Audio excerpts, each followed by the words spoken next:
Hi Marie. Hello. Hey besties. Hey. What often happens with the majority of young people who've been excluded, they tie into their identity. The ripple effect after the exclusion that remains with that child. But what's so important is that we change our perception, how we perceive the behaviour. It echoes that importance of the connection. In that moment, that parent is doing the best they can from where they are, from the knowledge they have, from what they understand. That's the best that they can do. Sometimes for our children, all they're seeing is that rushed emotion. Yeah.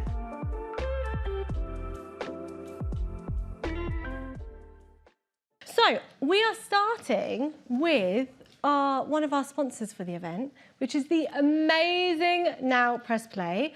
Like, I have spoken about them so many times. Yes, Verity, you get it. You get it. Has anyone used Now Press Play yet? There she is. Well, you're about to. It's going to be great.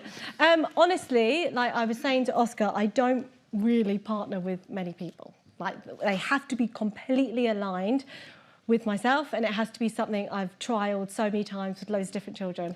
And I love Now Press Play so much. So Oscar's going to tell us a little bit about it. Say hey, Oscar. Hey, Oscar. Hey. Hey, everyone.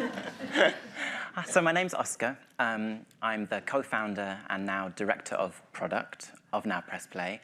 And Now Press Play create immersive audio adventures that allow children to live their learning. So to go there, to do it, and perhaps most importantly, to feel it emotionally. And what we're going to do today, if it's okay, is just dive straight in and try it out.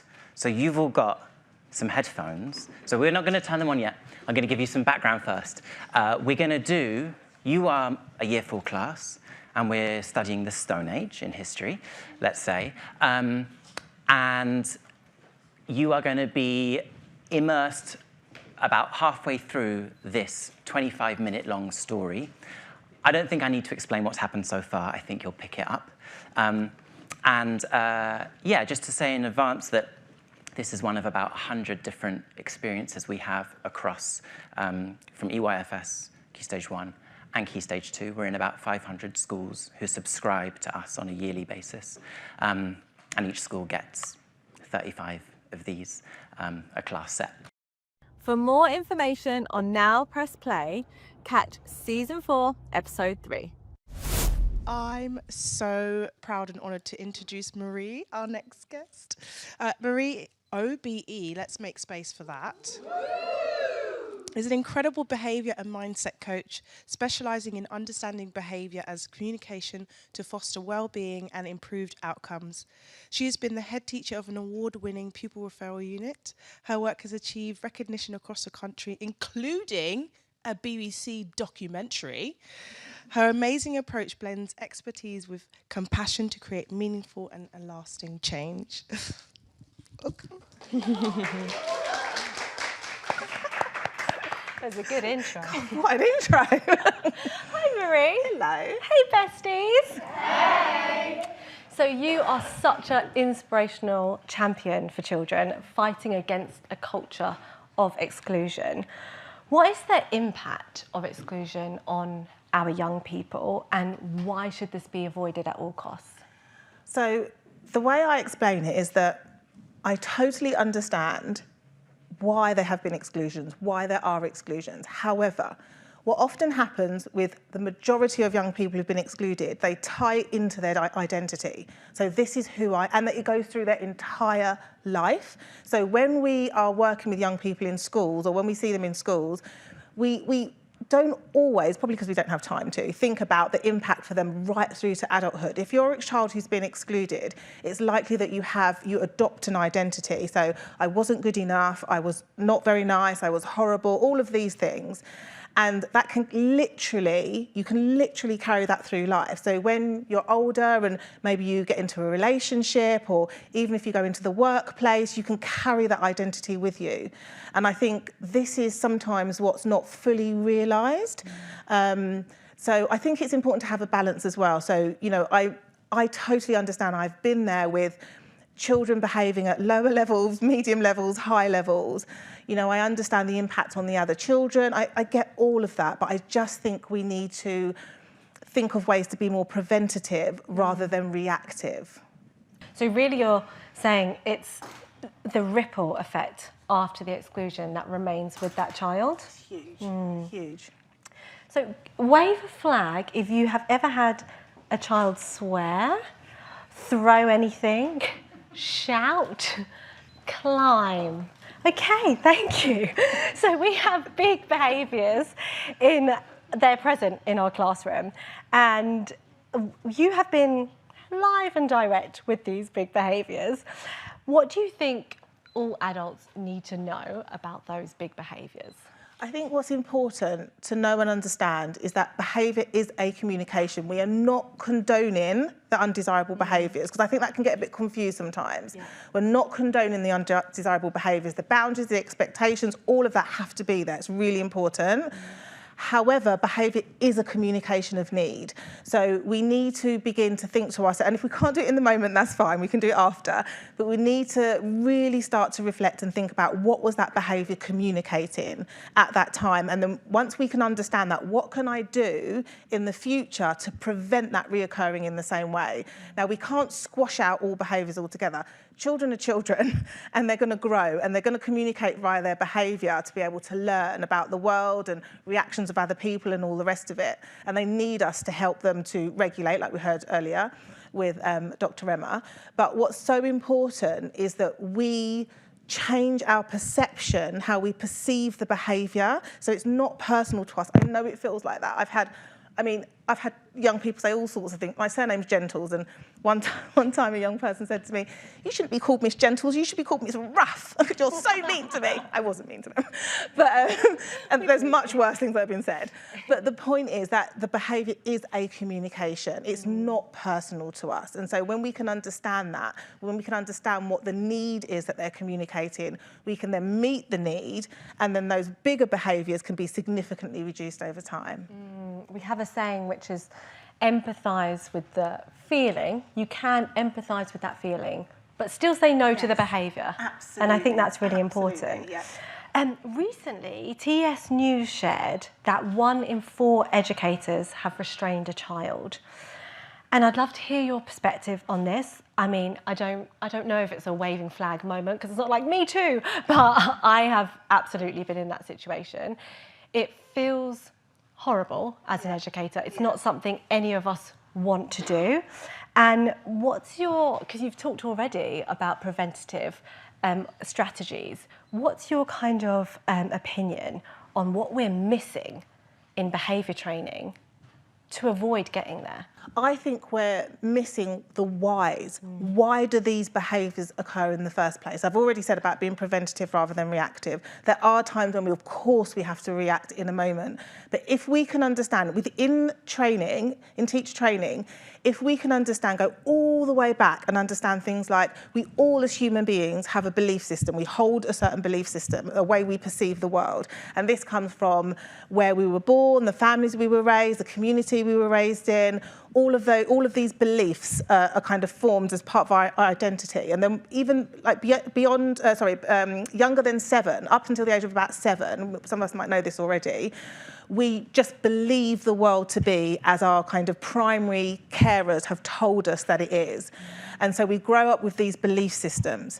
And so when we have these belief systems, it then impacts on how we see ourselves and how we perceive the world. So if you've grown up in a home, for example, that feels fairly stable, you know, your emotions were supported, you weren't penalised for feeling certain ways, or if you displayed a certain behaviour, yes, of course, there was a boundary and you were spoken to, but you didn't feel like you were the horrible child. You understood that actually your behaviour was undesirable, but you as a child, you are great and wonderful.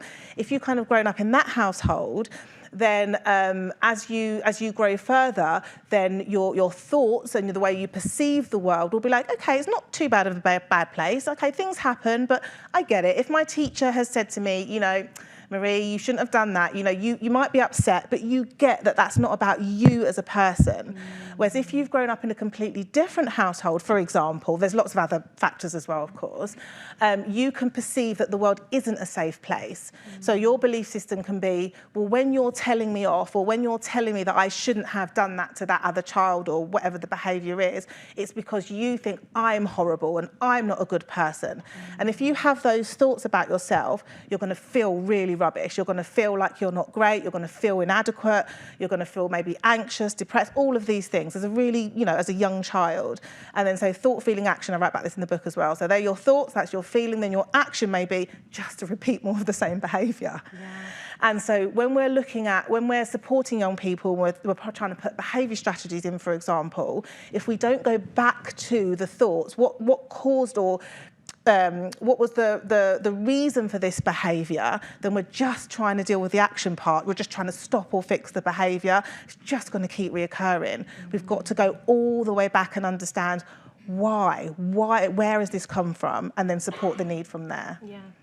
It's really interesting to hear you after Dr. Emma as well, because Dr. Emma was saying so clearly about the emotions aren't your identity. And then you're saying so clearly how the behaviour isn't your identity. Yeah. And I think that's such a valuable message for our children to be able to bring that into school of this is the emotion, it's not you. This is the behaviour, it's not you. Absolutely. And that's something that you do with children, don't you? You kind of sit with them and unpick what the behaviour was and how it's separate to them. Yeah.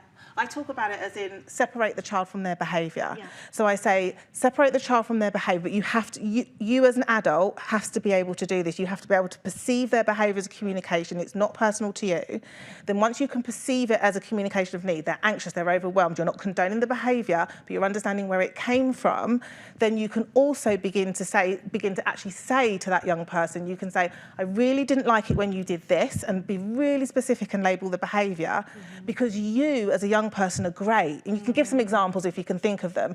Now, it might sound a bit weird. You can literally practice this. It might sound a bit weird if you're not used to doing it, but what will happen over time is that the young person starts to embody the fact that, oh, it's not me you don't like, it's the behaviour. So they might still be upset when you talk to them, etc., but they start to understand that you're talking to me and you still like me. They then hear what you've got to say completely differently. And this is where the boundaries, or everyone's different. Some people don't like the word consequence, some people do.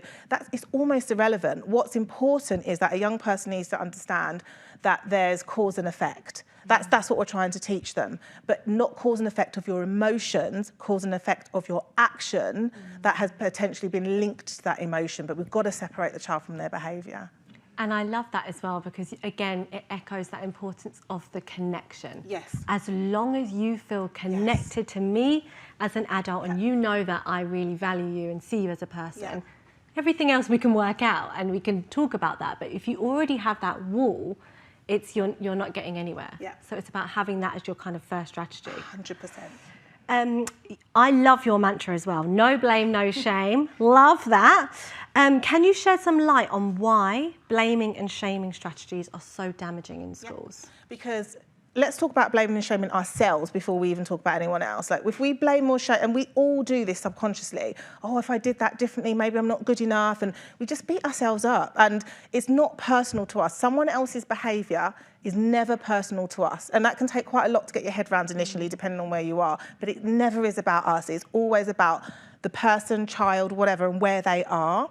So it's really important to have this, and I say this to myself all the time. Today I did the best I genuinely do. Today I did the best I could do, because we're all doing the best that we can from where we are. And we genuinely, so even if we think of a parent, for example, and we think, oh gosh, that parent probably shouldn't have said that to their child, or maybe they shouldn't have put them in isolation like we heard earlier, or whatever.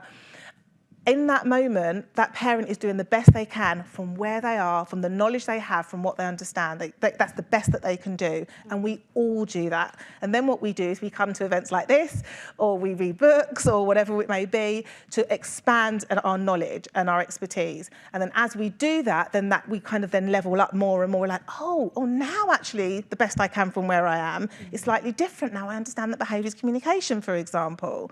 So I think that's really, really important when we're thinking about no blame, no shame. Don't blame or shame yourself or actually anyone else, because we're genuinely doing the best that we can from where we are. And what we need supporting is to widen our knowledge in the area that we need more information on, and then we can do even better from where we are, and so on and so forth. That's all we can do. I'm not the same practitioner I was when I first started teaching.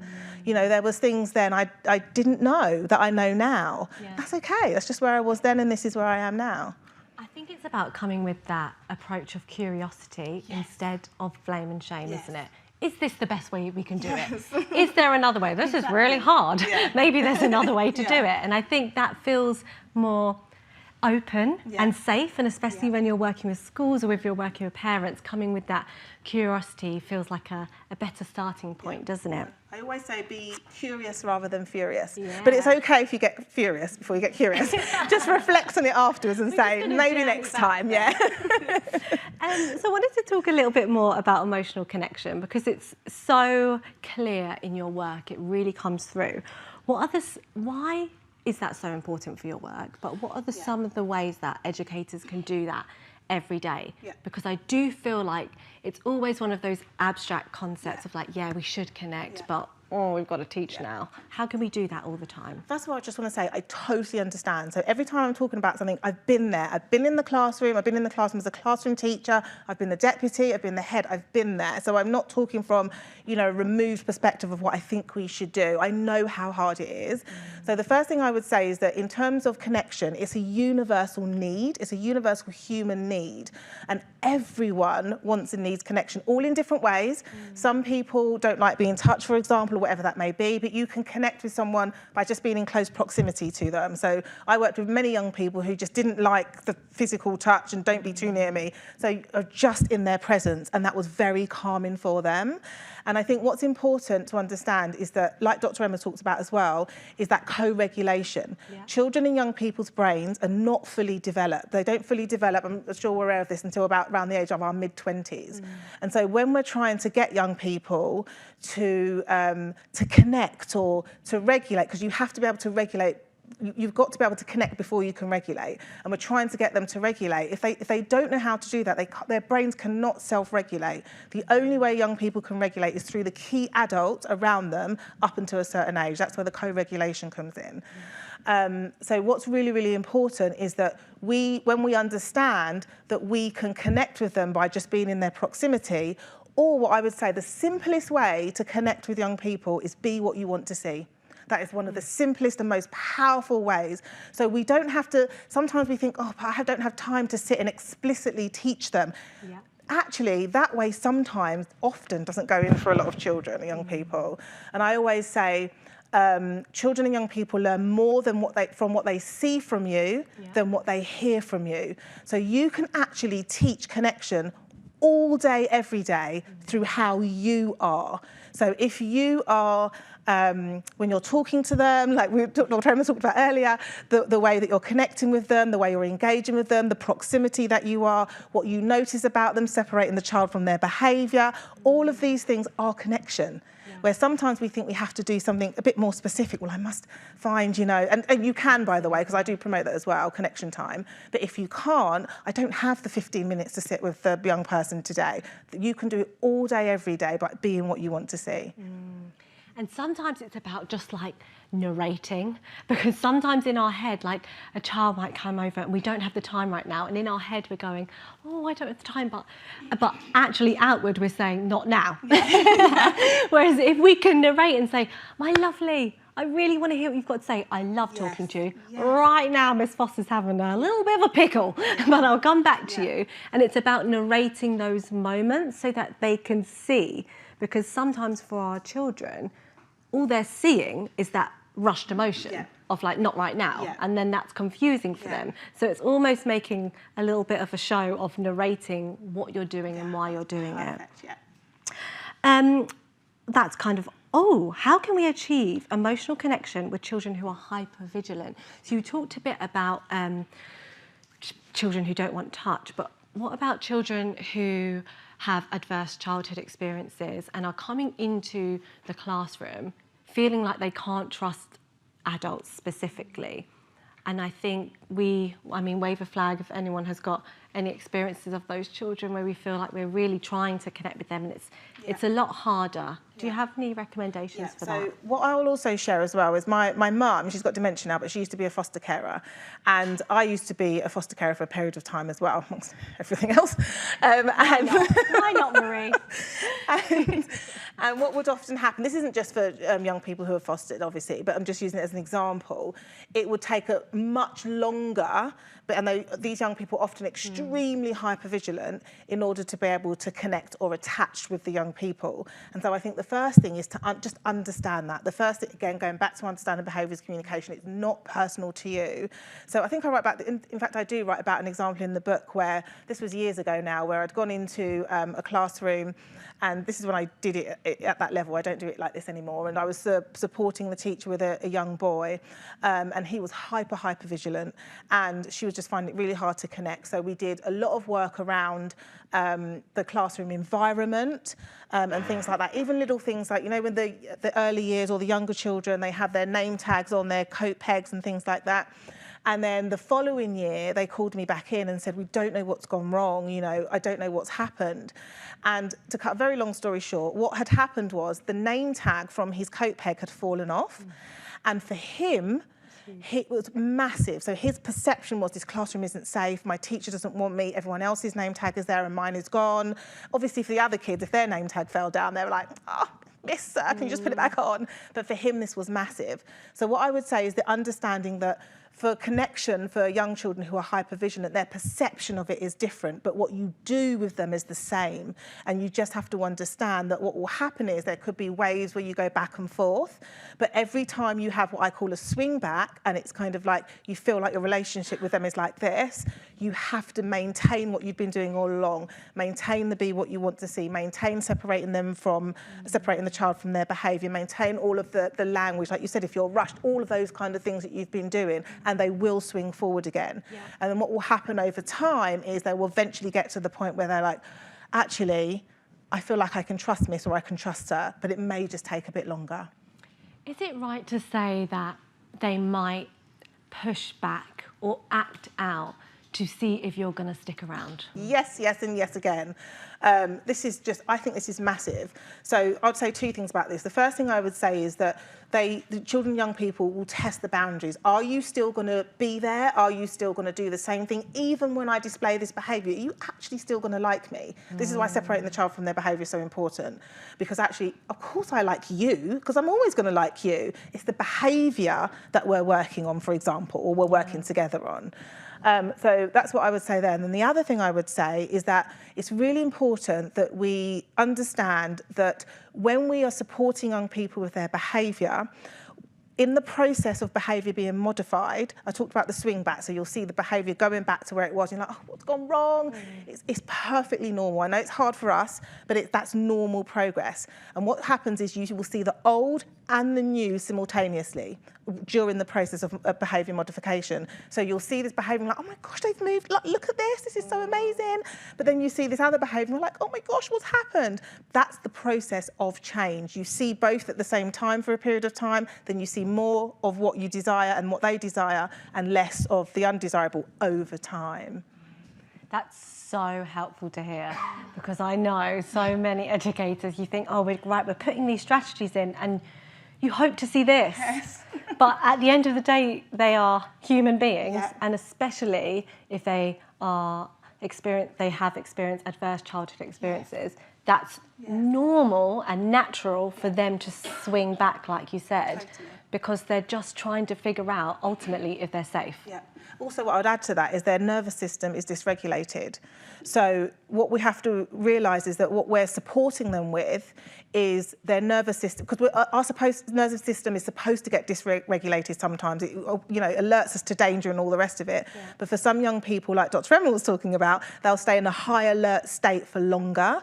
And so what we're supporting them with is their nervous system to return to calm quicker. Yeah. And so that's what's really important, is that Dr. Emerald was also talking about the mind and the body as well. And sometimes what happens is that the mind can go, the child can be subconsciously, consciously I get it, I now understand Miss or so really cares about me. Actually, when I display these more desirable behaviours, actually it's better for me, for my friends, my parents are happy. Actually, it is better, but the body is still reacting as it always has. So they can then go back into a situation, and even though the mind knows what it should or shouldn't do, the body has a nervous system reaction, and before you know it, they're displaying the same behaviours as before. So when we get this, it just takes a while for the mind and the body to level up, but it can only sync up because they're children if we co-regulate with them, if we be what we want to see, if we don't feel like, oh my gosh, it's gone all wrong, I need to throw all the strategies out the window and try something new. We understand that it's a swing back moment, and in that swing back moment, we've got to display the most consistency. That's when we've got to be the most present, and now swing forward again. Yeah, that's what I got from that, just stay consistent. Yeah. That's so interesting to hear as well about how, because we know the stress response is a physiological response. It's so interesting to hear that even though you're doing all of that work, at the end of the day, the mind and the body is the ecosystems, and it's not quite synced up yet. I think that's really, really helpful. Thank you so much.